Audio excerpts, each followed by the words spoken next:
Welcome to MSP 1337. I'm your host, Chris Johnson, a show dedicated to cybersecurity challenges, solutions, a journey together, not alone. Welcome, everybody, to another episode of MSP 1337. I'm joined this week by Ted White of Vertical Talent Solutions. Ted, welcome to the show. Thank you so much, Chris. Great to be on. So Vertical Talent Solutions, it's kind of in the name a little bit, but it doesn't really say why I would bring somebody in the talent solution space onto a cybersecurity podcast. So I want to frame this up for our listeners. Every single MSP is challenged by having the right FTEs, having the right employees in their organization. And since we do focus on cybersecurity, that talent pool obviously shrinks even further really fast. And so as you and I were talking before we started this episode, some things you highlighted for me were really big eye openers. And so I just thought we would start with, if you could just give us a little backstory on how you landed here. I know it started somewhere around 2017, working with an MSP.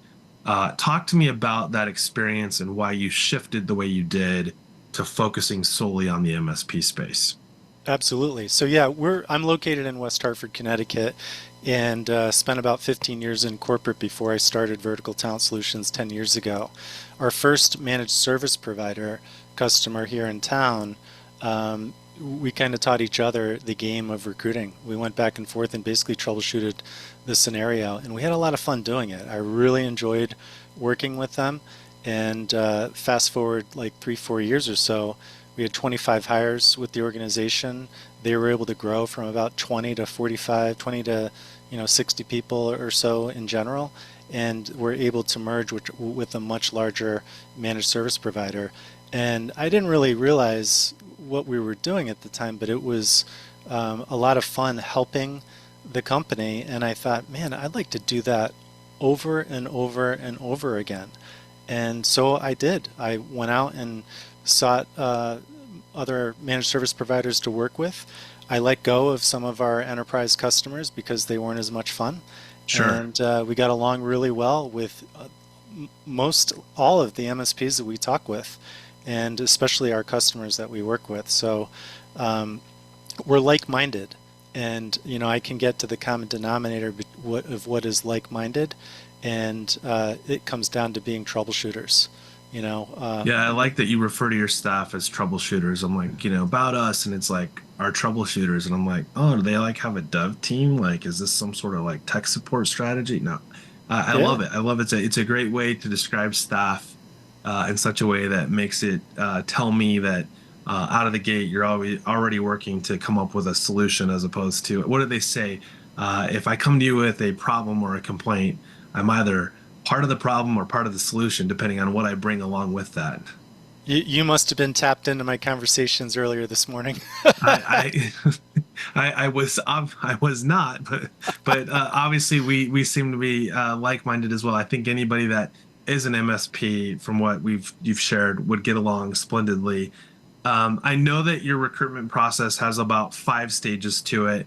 One of the things that I thought was super interesting, and you and I were talking about this, is it's one thing to hire somebody and get somebody that has the skill set and the understanding, largely the experience in the IT space. It's one of the hardest things to find, especially when you're looking for someone that's more in that level 2, level 3 engineer space, or is more of that salesy account management consultative space. And so, which all kind of revolves around like, okay, how do I find somebody that's the right fit? I think that's your first stage, is to find the right candidate. And obviously finding the right candidate for your as a recruiter obviously can be a little bit different out of the gate before we start talking about the MSP and their needs. But one of the things that you and I talked about was culture, and how culture, not just the internal culture of the organization, but I think to some degree we're largely seeing an impact on what MSPs and businesses in general are having impact their organizations when they go about this hiring process. Because, and I don't want to demographically label it, but there's a large volume in certain demographics that they just don't have this, like, the world is bigger than me. Yes. Yes. So In those cases, first of all, it we did a lot of marketing in 2020. We did a lot of, figuring out the marketing, aspect of our business and reaching out to managed service providers. And we quickly realized that marketing and recruiting are very, very similar. So you've got a market, you go for your target market, you go for the people that you want to get in front of. And we get in front of people that are not looking for jobs. We're not out there Right. posting jobs or anything. We're tapping on the shoulders of people who are sitting pretty happy with their current job pretty much.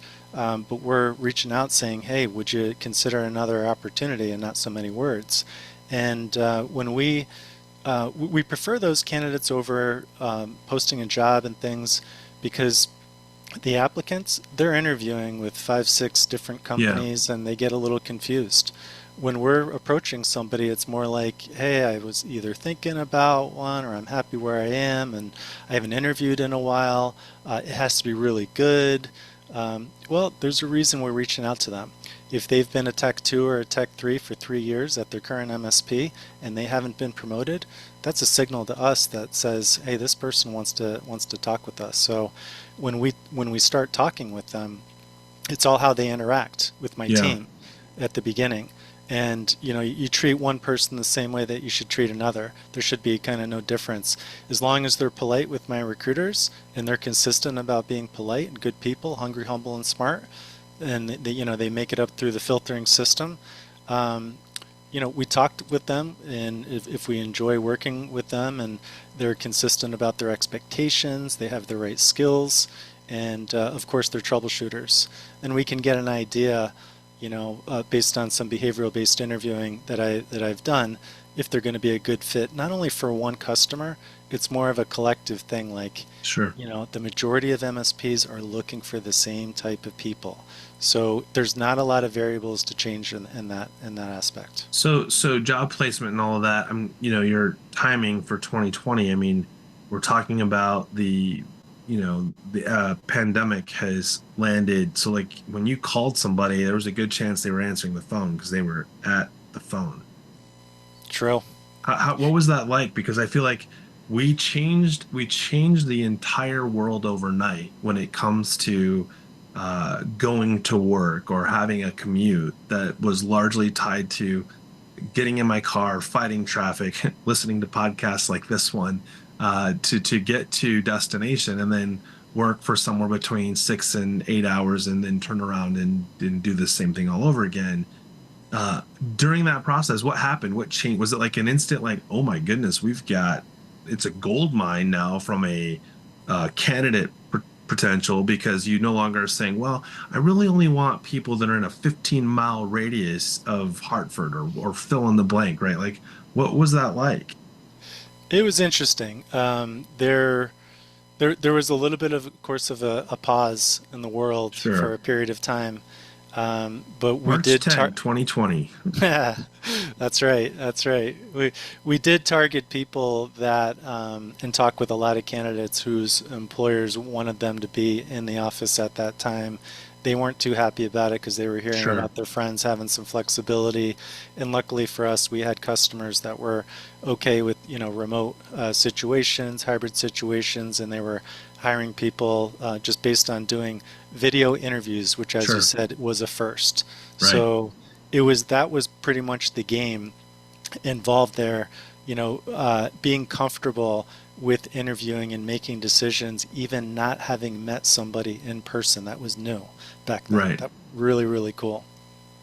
So talk to me a little bit about. I feel like we've covered stage one, and stage two. I think anybody listening, this is where everybody has challenges, and I've heard some interesting things that MSPs do on the interviewing side of, like, okay, we've got a puzzle situation, and I need you to answer in 10 words or less, and then if they can't answer it in 10 words or less, they're like, yeah, we're not hiring. But like, what kind of process do you go through? Because the things that I see happen a lot in the MSP space is you can have somebody that interviews really, really well. They've gone through 3 boot camps, they've got 4 CompTIA certs, and if the right questions aren't asked, they tend to excel greatly on that tech skills interview, and then they're on day three of the job, and you're like, oh my word, how did we end up with this particular candidate?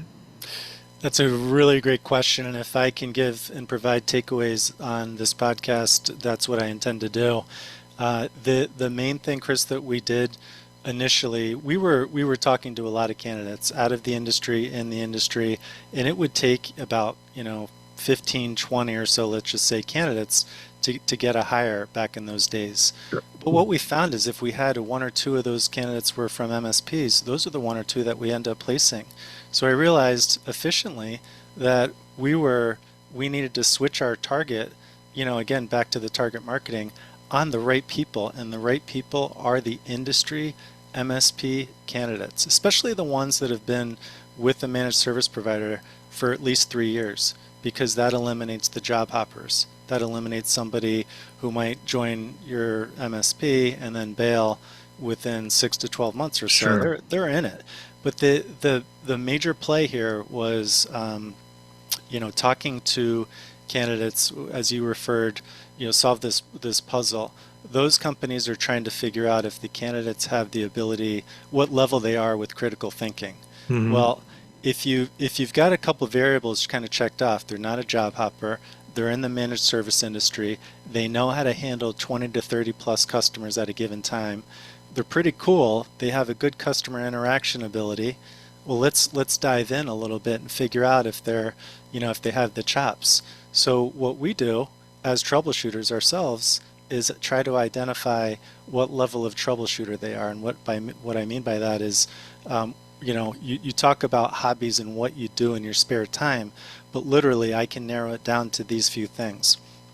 If somebody is in their house and something breaks, or something breaks on their car, and they don't like hiring anybody to fix these things, then they're a troubleshooter. If they have a server, of course, we all have that one covered.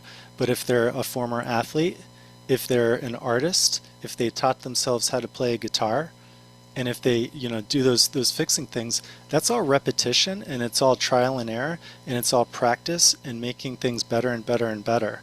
So that way we've been able to identify if there's a troubleshooter on the other end, and somebody who can pass a very strong critical thinking portion of an interview. So that's funny you say that, because it made me think like you're getting this from asking some questions. What do you do in your spare time? Like, oh, I rebuilt a 97 Corvette, whatever. Uh, it's interesting because I remember in college, or actually it was in high school, taking the aptitude test, like, and then depending on how well you did meant how many phone calls you were going to get from Navy or whatever branch of the military that's suddenly very interested in what your potential is for them. And you're slowly going, I took a test called an aptitude test. And basically, I understand how you can actually get the square peg to fit into the round hole. And now someone's calling me, like, I'm so confused, right? But that's what you're describing, right? You're saying like proof of critical thinking. Do you use other methods? Like, I was thinking, like, one thing that came to mind for me was like are you familiar with Patrick Lencioni's the Working Genius? Yes, actually, that's something. I was just looking at a book to see if that's the one that I have here. No, it's the five dysfunctions of a team is the one I have here. Uh, So that's a good one. I mean, you can see behind my head I have most of the Patrick Lencioni books, but the Working Genius is kind of like the Myers-Briggs or the disc profile, but it's very much about the working profile. And I was just curious as a recruiter, that what thought that entered my head is one of the things that's in the Working Genius is it talks about the things that give us joy. So they have it's like it's like widgets. So it's like wonder, invention, discernment, and enablement, and galvanizing. I think I got it, man. I'm not even looking at it. yeah, yeah, Uh, but you have two letters that you get tagged with for each of those. So like mine is I'm a uh, I don't even remember. I'm probably a an discernment. enabling. I'm enabler and galvanizing, or something to Oh, that effect, or galvanizing enabler, which was interesting because then you have like a place that's also your comfort level. So it might be invention or discernment, and then you'll have two that are like the area that just frustrate you and make you miserable. And what's interesting is identifying, those, like when you would talk about recruiting, like So they've been there 2 to 3 years. They haven't had the pay increase. Some of those things obviously very much are important to, no one says no to a pay increase usually, unless it's suddenly like what comes with it that you didn't want to do. But you have things in there like, I had no idea that this thing that I'm really, really good at is the thing that gives me the least amount of joy. And if you've identified that for that particular candidate and say, hey, we want to place you over here, these are the things that you would be doing. And they're like, well, that's what I love. That's my most, I get up in the morning to do that. And it's called playing the guitar, right? Like, or something along those lines. I was just curious because the way you described that made me think about some of those ways in which you identify from a personality type, Yeah. the love-hate Yeah. relationship with work. Yeah, it's really about fixing things, quite honestly. I personally I have a go-kart, and I've never been all that, I've never really done too many things with engines before, but this past January I figured, all right, I want this winter to fly by.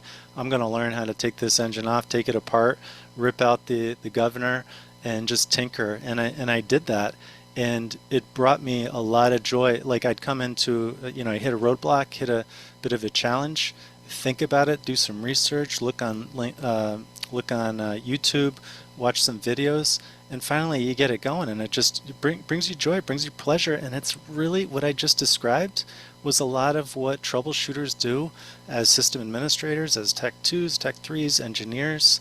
And if that brings them joy to do those kind of things, then they're getting paid to do what they Sure. love.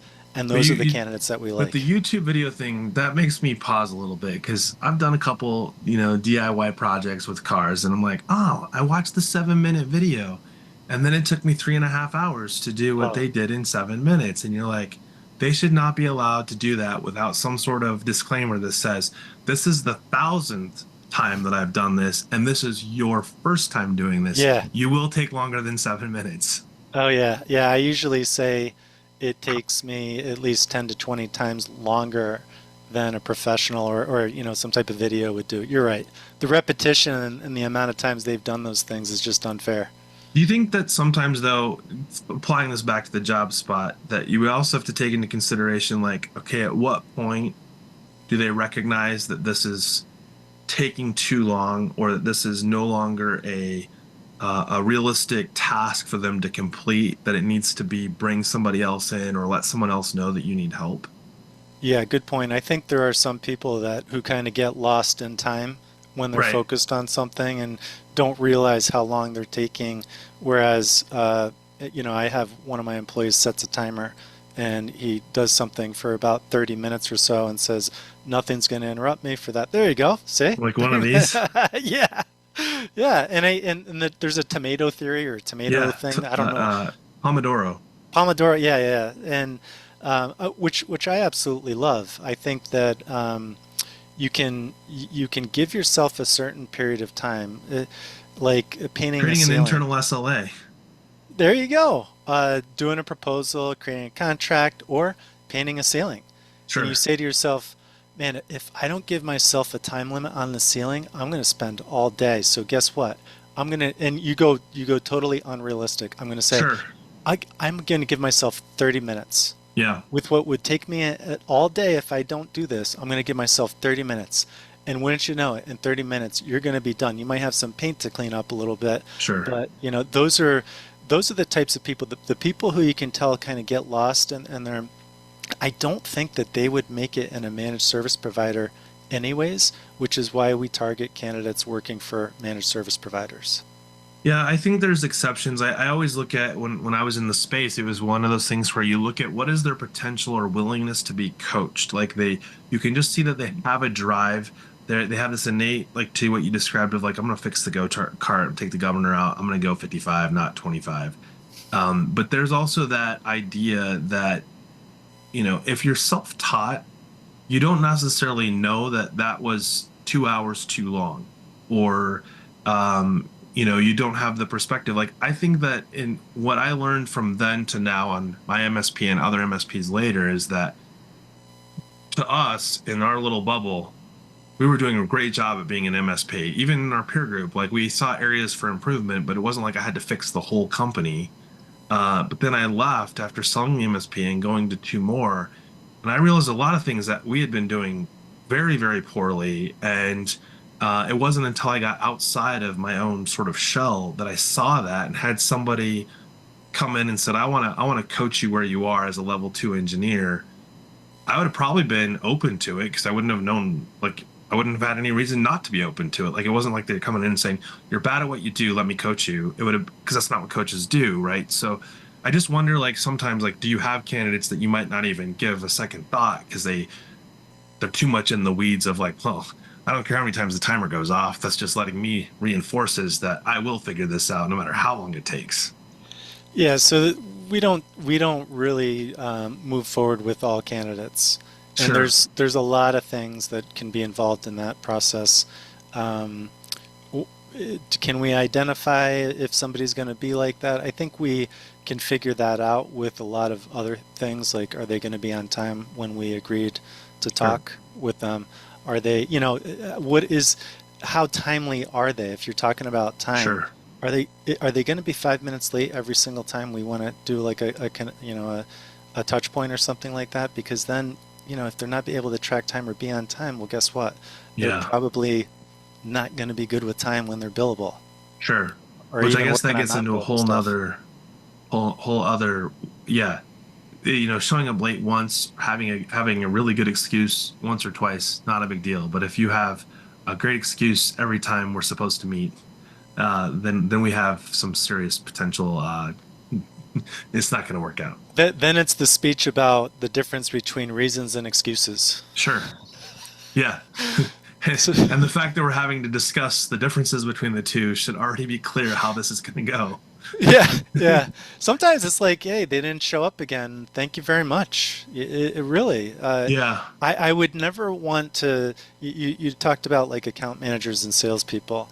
We don't recruit salespeople. We don't recruit account managers Got it. because, I think they're all good. If they're a good salesperson or even if they're okay, I still think they're good because I believe people are typically, good people.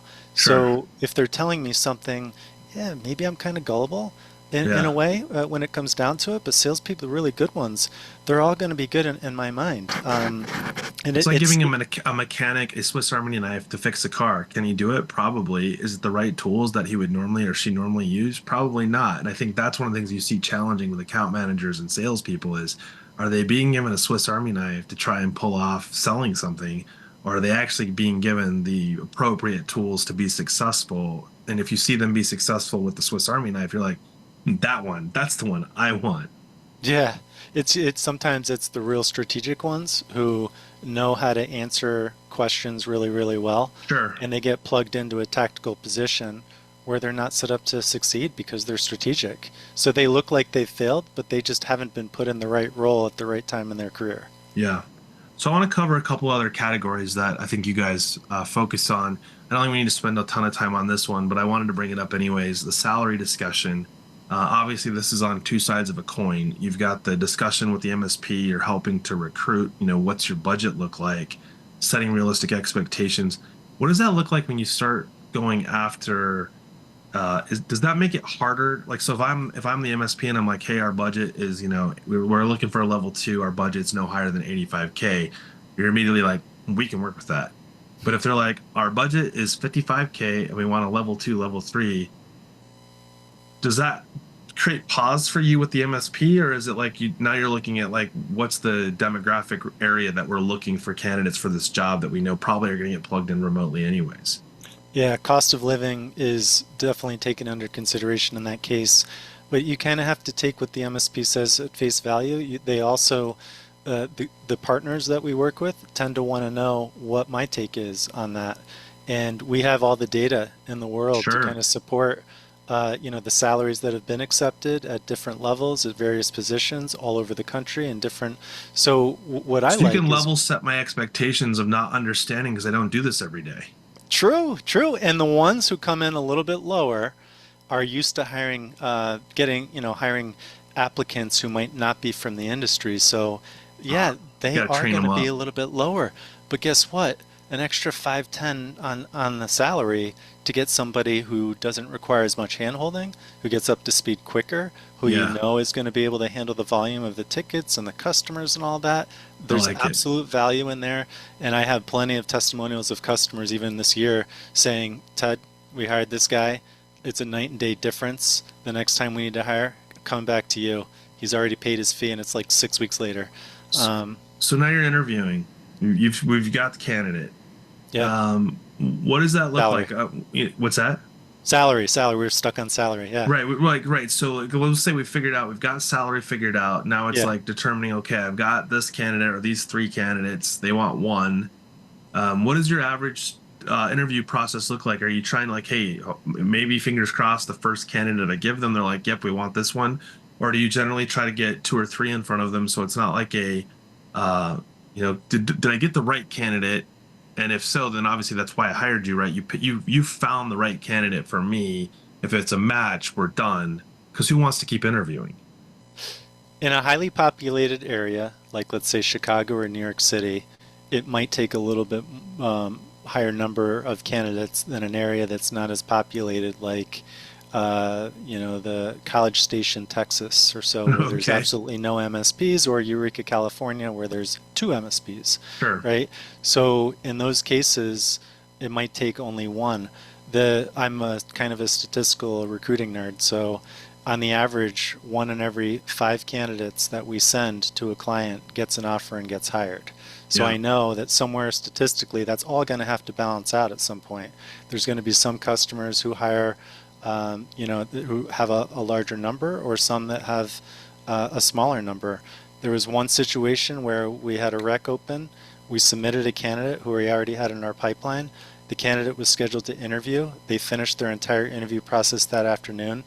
We got the request to do an offer. We made the offer, closed the offer in one day. but that's not what you lead with on your website because that would be like, No. sorry, we failed you. This is Yeah. the exception to the rule. Yeah, you don't want to Under promise, over overpromise. deliver. Yeah. Yeah, yeah. Yeah. It's a two to So four week thing. But the salary thing, just to drive that home, yeah, is that if a candidate, it's another data point from a candidate to know that they're good. If they're reasonable on their salary expectations. sure. If they're not reasonable on their salary expectations, if they're totally out of line, we tend to nicely decline them because A red are they flag. going right? Are they going to be a headache? Are they Yeah, are they not going to be a fit for this reason? Are they always going to ask for a raise every 3 to 6 months or so? Is that what drives them? Or yeah, is what drives them the ability to solve problems and be around people that are yeah. cool that like to do these things? Great. So on the first phone call, we talk about salary. We get an Got it. expectation. I like it when a customer says we could pay up to 85 and we find a candidate that says I would accept an offer at 70 and we ultimately end up getting that candidate an offer of 75,000 Sure. because it's more than what they expected because they were Yep. so reasonable and maybe just not they don't know the market but they're You still killed the getting underpaid. negotiation, really, right? Like, because if I need more money than what you've offered me, that's always Yeah. tough on a candidate. Yeah. So that kind of goes in the full circle, but I think if we could wrap this up or tie it all together, one of the things we talked briefly about is the whole why behind this. Like, why would an MSP, and going back in time, I think I know a little bit of the answer. Like, the amount of effort an MSP is going to put into finding the right candidate. So, talk to me a little bit about that. The things that you're solving for. That I get what you're solving for in the doing it part, but what are you offsetting that we didn't talk about at all in the last 30 minutes? So typically, when I have my new business development calls with new managed service providers, I ask them what they're currently doing. I ask a lot of questions on their current process, and it tends that it falls on the owner of the company who actually administratively posts the jobs. They're the ones that want to look at the applicants and look at the resumes, review them, and even Sure. talk to the first round of candidates, which in most cases is the magical 50 number. I don't know why, but somebody I have a customer out in California who said, "All right, I need to hire somebody." Went on to one of the well-known websites, posted a job, and was like, "Oh, I hope I get some applicants." Well, 30 minutes later, he had 700 applicants, and he said, "Yes, I've done it." And, then he had to pause the ad and he's like, oh my gosh, this is going to be so easy. I heard it was so hard. He looked at the first applicant and they were in the restaurant industry. He looked at the next applicant and they were a mechanic and, and then so forth and so on. But somebody who doesn't have an eye for reading resumes, Yeah. that takes sometimes 5 to 10 minutes per resume. Yeah. So Open what, for work, right? yeah, open. So I'm a stickler when it comes to efficiency. It's one of my core values, and I wasn't always in corporate like the most popular for taking, being a new recruiter in a company and taking all 20 interviews that they're having per week and then saying, no, we're not interviewing that person, not that person, not that person. Hey, Ted, where are all the interviews? Well, you guys are going to start interviewing 1 to 2 people. And they did, and they would ultimately make hires for the majority of the people that they interviewed. So the value is giving time back to the owner. In Love it. my calculation, the owner is spending 10% of their salary per week doing the recruiting themselves. If they could have that time back and that money back to put in and invest in better things, while we're being efficient with our process in scouting for their company. We're scouting constantly. I have all the data. I share the data with anybody who wants to know. I have them even look at my applicant tracking system and say, these are the candidates. We're following up and calling and texting, emailing, sending notes in LinkedIn with this amount of candidates for you in your area, and they're all qualified. They've all been with their managed service provider for at least 3 years, and they have X number of total years of experience. Sooner or later, one pops up, two pop up, three pop up, in some cases. Yeah, if we can have 3 interviews go on, great. What ends up happening is perhaps there's another reason to hire more than one person. So last thing, I know you guys post job openings on your website for some of these positions you're trying to fill, and we've talked about it a little bit on so far on the show about whether they're level 1 or a level 3. Do you provide criteria to the candidates, or like do you have a like clear understanding from the MSP's request of level 2, level 3 to like when you're talking to candidates? I feel like in my experience, there's been a lot of like, oh yeah, I'm a level 3, possibly a level 4 if there was level 4, and you're like, okay, so they're like handle project management, they don't need to be managed at all. They're probably not someone I need to put in front of a client. They're probably involved in both the project bid process and making sure we're charging the right amount of money, and they're part of the project completion process because they architected the whole thing. Versus no, I'm more of like, I understand your print spooler is not working, hold on, let me remote it and reset your print spooler. Yeah, titles are different with a lot of the MSPs out there. So a tier 3 could be an engineer at another company.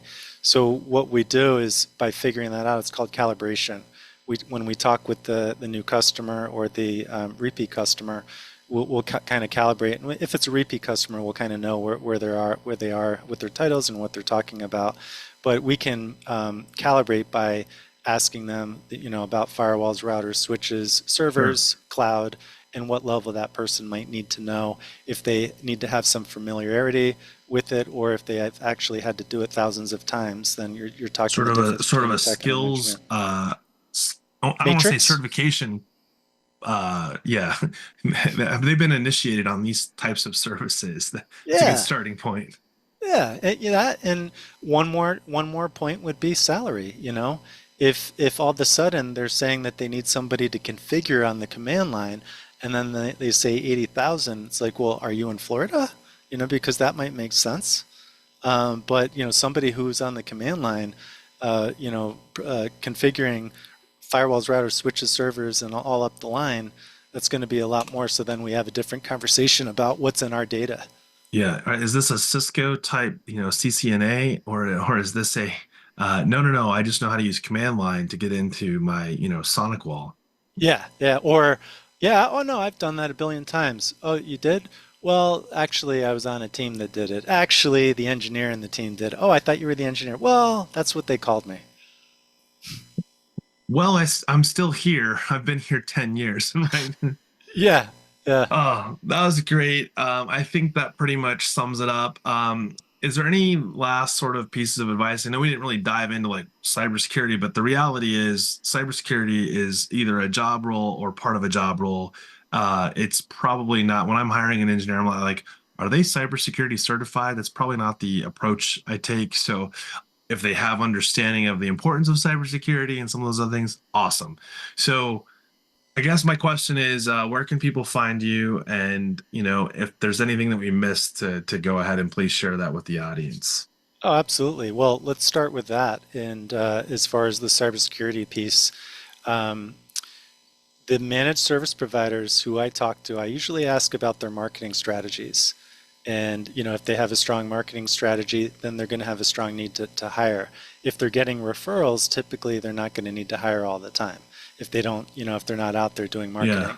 If they don't have cybersecurity services to offer, I usually end up talking to the managed service providers who grow the most that offer cybersecurity services right now. It's sure. hot. It's hot as Yeah, can be.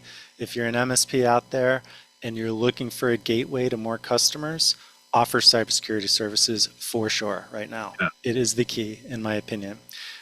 Your listeners can find me on LinkedIn. That's as my one of my friends called me. I'm never on Facebook or any of the other things. Typically, my kingdom is LinkedIn. I've got like 12, 13,000 followers or something like that. My website is verticaltalentsolutions.com, and LinkedIn though is where if I get a message from somebody who has a question, I typically respond pretty quickly unless I'm asleep. And just so everybody knows, I found Ted on the first try on LinkedIn. Whoa, how about that? I spelled Nice, White and Ted correctly, I think was the kicker. nice. So Hey, that's good to know that there's only one Ted White out there. I didn't say that. It was the first one that popped up. I didn't actually read to see if there were more. I just saw that it matched. The job function was consistent with the person I'm talking to, so I thought that would work. I appreciate your time. For those of you listening, this has been an episode of 1337. Thanks, and have a great week. Thank you.